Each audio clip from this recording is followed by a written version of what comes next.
Salut Gilles. Bonjour Didier, comment vas-tu? Merci, ça va bien. Merci de nous recevoir dans ton lieu exceptionnel Oui, qui domine la nature avec le soleil. avec le soleil en plus aujourd'hui.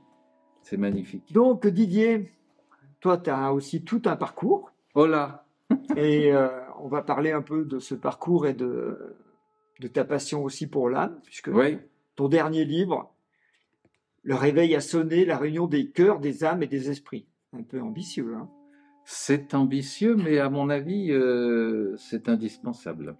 Ouais, C'est-à-dire que si ça se réveille pas, ça va mal se terminer. c'est ce que tout le monde se dit, oui.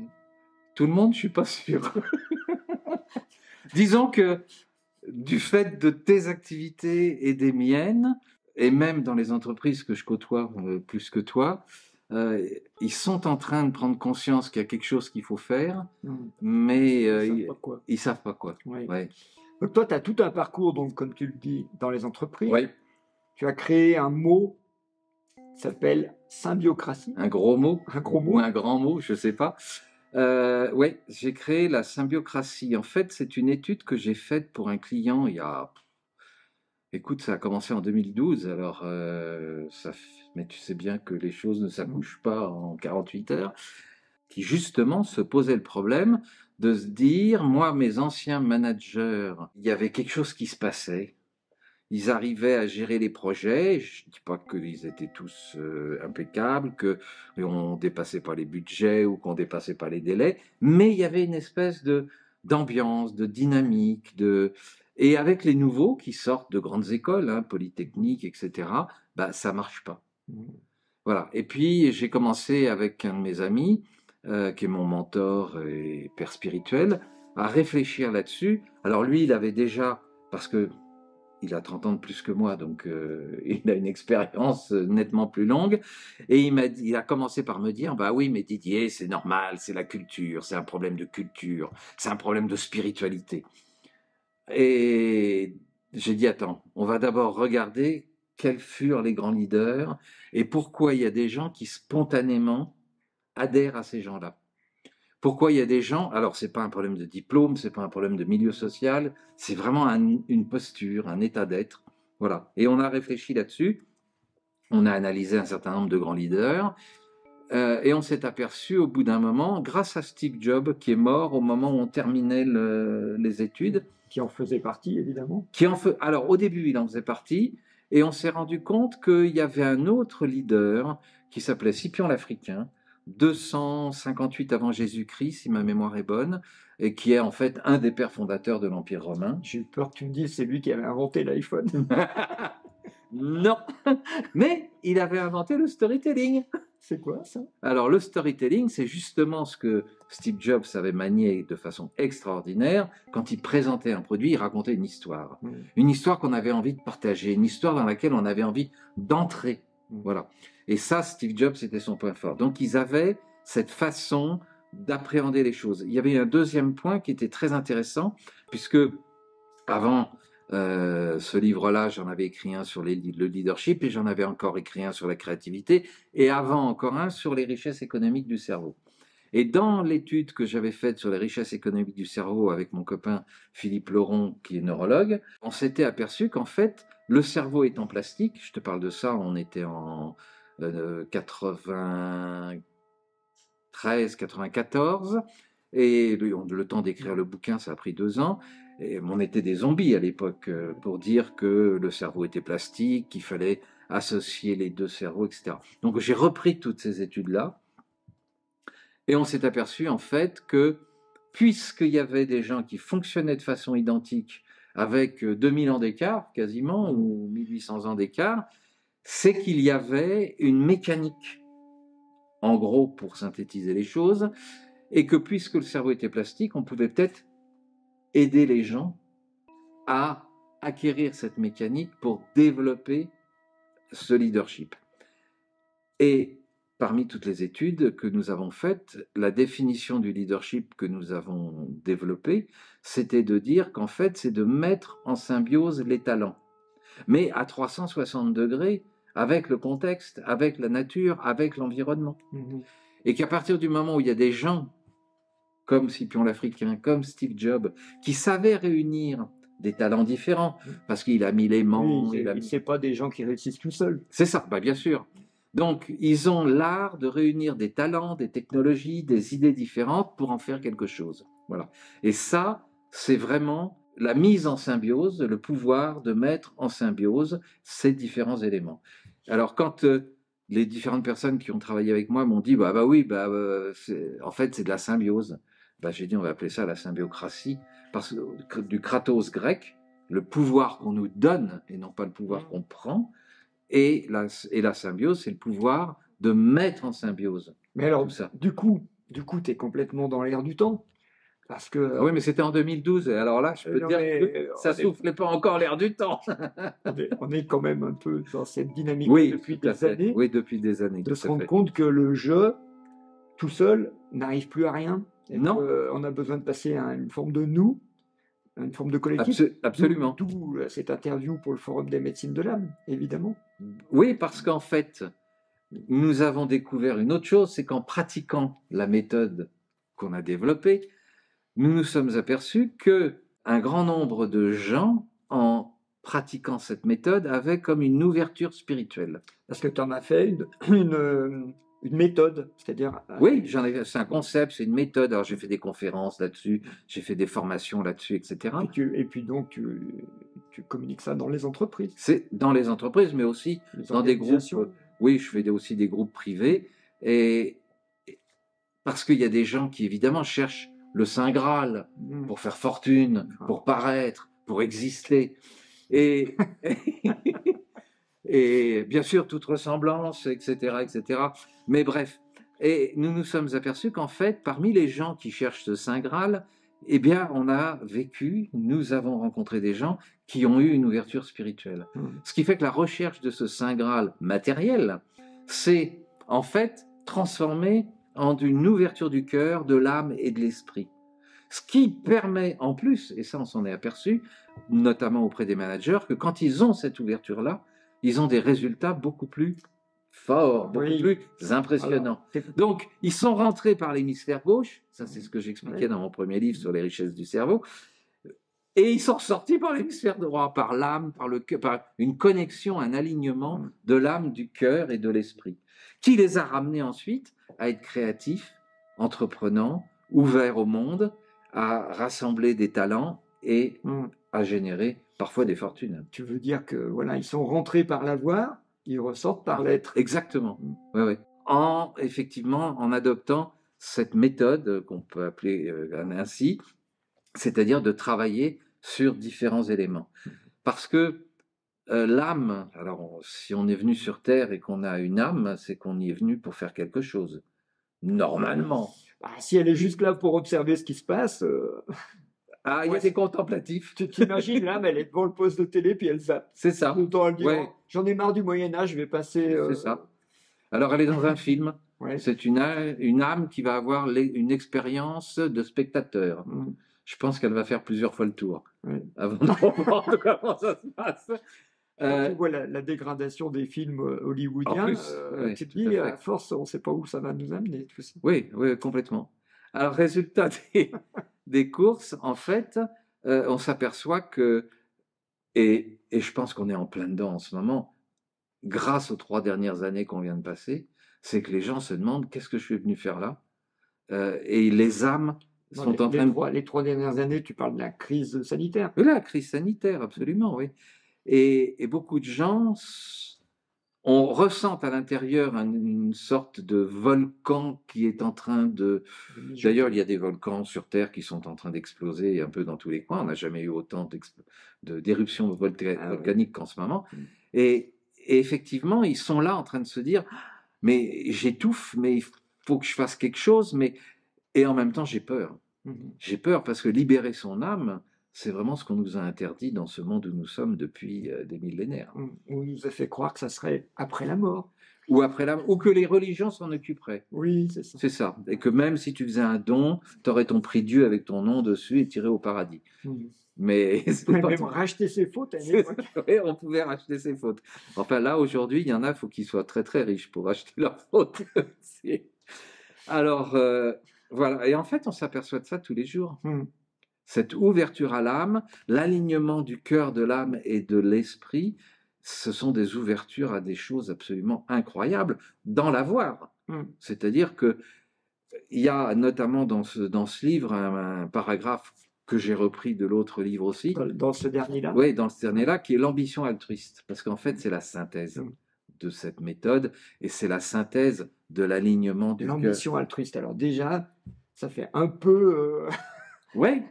Alors, une ambition, mais altruiste. J'ai eu des réactions absolument incroyables de gens très pris dans la religion et qui me disent, mais ambition, ça ne peut pas aller avec altruiste. Je dis, attends, l'abbé Pierre, est-ce qu'il avait une ambition altruiste? Sœur Teresa, est-ce qu'elle n'avait pas une ambition altruiste? Et on peut aller jusqu'à Steve Jobs à ses débuts. Quelle était son ambition? C'est que tout le monde puisse avoir un ordinateur sans coder, sans prendre de cours, que ce soit convivial, intuitif et beau. C'est aussi simple que ça, si j'ose dire. Bon, après, il y avait quelques défis technologiques à relever, mais son ambition de départ était altruiste. Après, il a fait des milliards, il a pété un câble. Oui, ça c'est la conséquence du business. C'est ça. C'est-à-dire savoir rester simple, c'est pas simple. Oui, conséquence qu'on retrouve chez les artistes aussi quand ils réussissent. Absolument. Oui. Dans tous les milieux qui vont se frotter un peu en fait, à la créativité. Je dis toujours, il arrive un moment où quand tu es pris dans le système, ton âme, ton cœur et ton esprit qui t'ont permis cette réussite, tu la vends au diable. Parce que tu as peur de perdre ce que tu n'avais pas avant. Ce qui est absolument incroyable. Répète là. Tu as peur de perdre ce que tu n'avais pas avant. Et que tu n'as peut-être jamais eu. Parce que de toute façon, tu ne repars pas avec. Parce que ça passe à travers toi. Oui, complètement. Hein, le jour où tu es dans ta petite boîte, tu le laisses. J'ai appris un proverbe breton, on m'a dit. Oui. Les coffres-forts ne suivent jamais les corbillards. Ah oui, j'avais déjà entendu ça. Tu l'as entendu, absolument.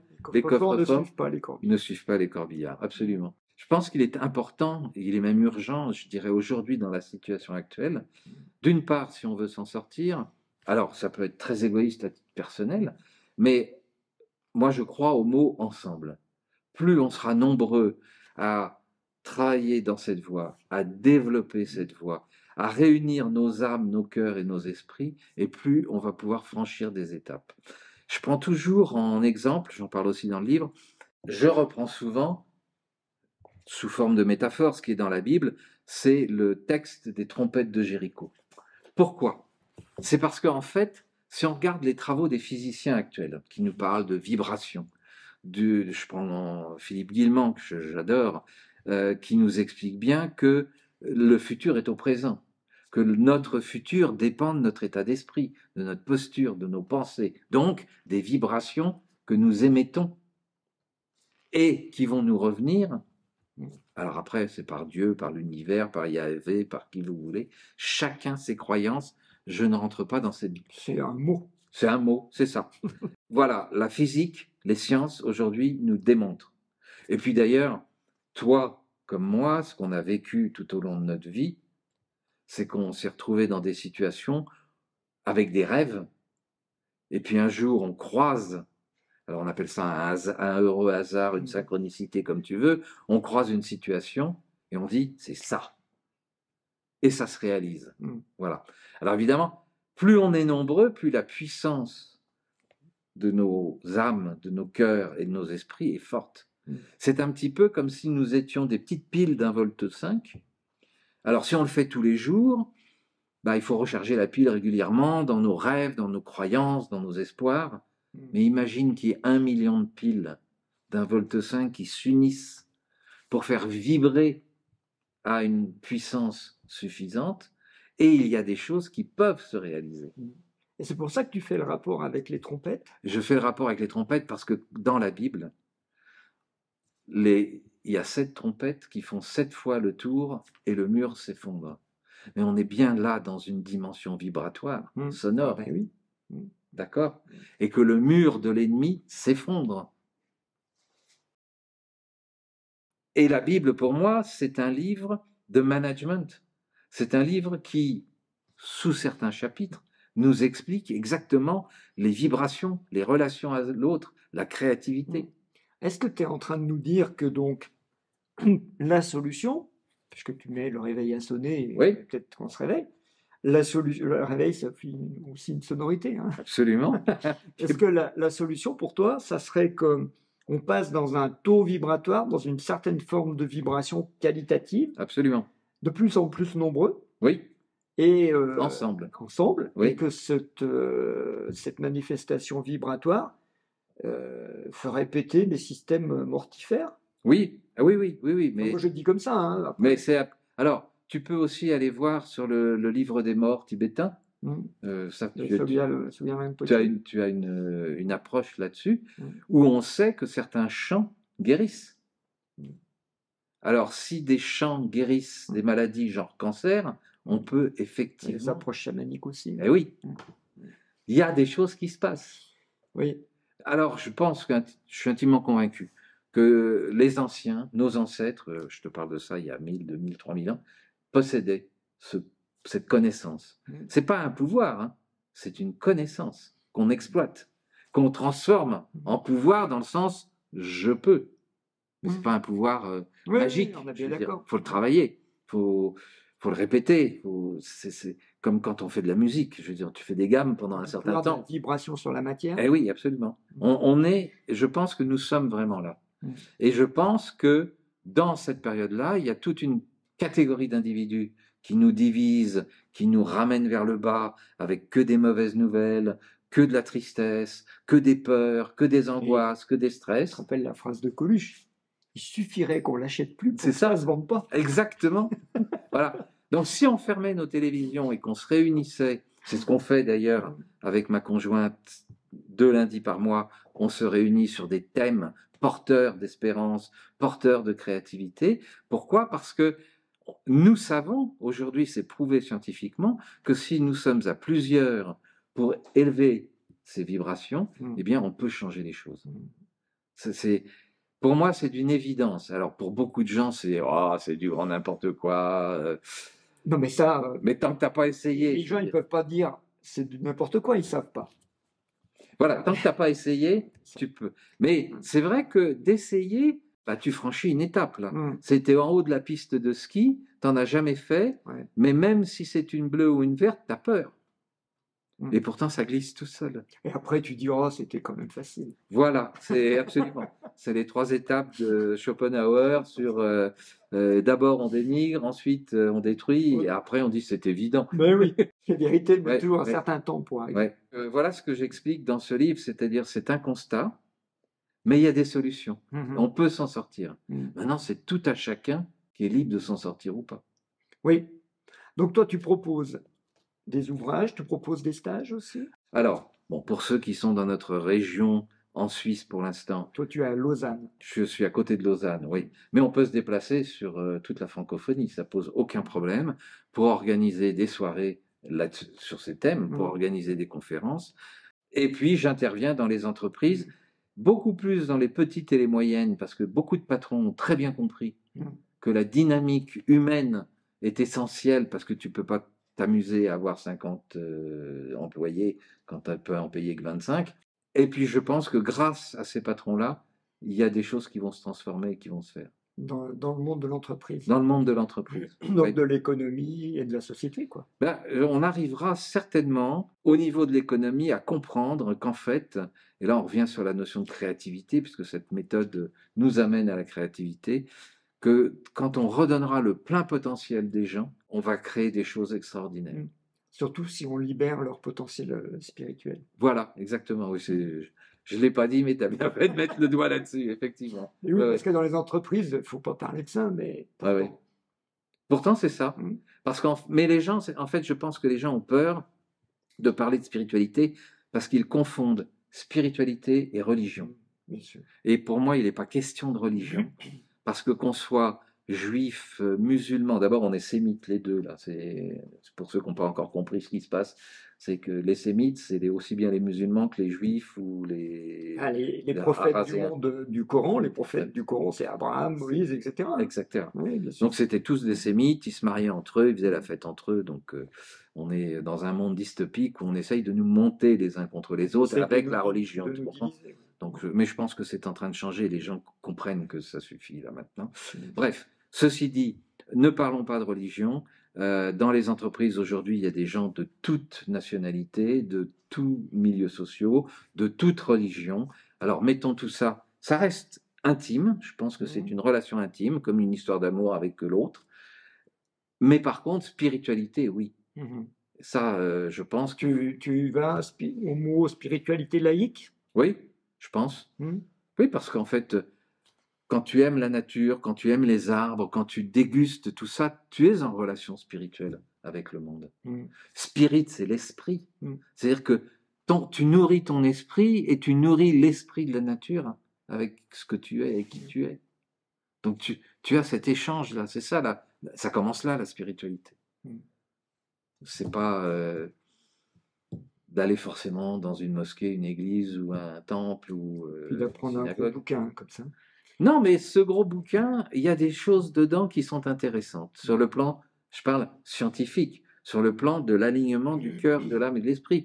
On sait par exemple dans les études sur l'eau que lorsque Jésus a transformé l'eau en vin, il n'a fait que changer la structure de l'eau. Oui, bah... Bon, d'après les scientifiques, si tu les écoutes, ok? Alors, ça veut dire qu'il avait un pouvoir de physicien quantique ou de je ne sais trop quoi. Mais... Est-ce que toi, tu l'approches de manière rationnelle et scientifique? Oui, bah oui. Nous, on l'approche de manière symbolique. Bah, ça dit la même chose. Voilà. Alors, bien sûr, parce que vous avez la lecture du symbole. Mais derrière cette lecture du symbole, il y a quelque chose de concret.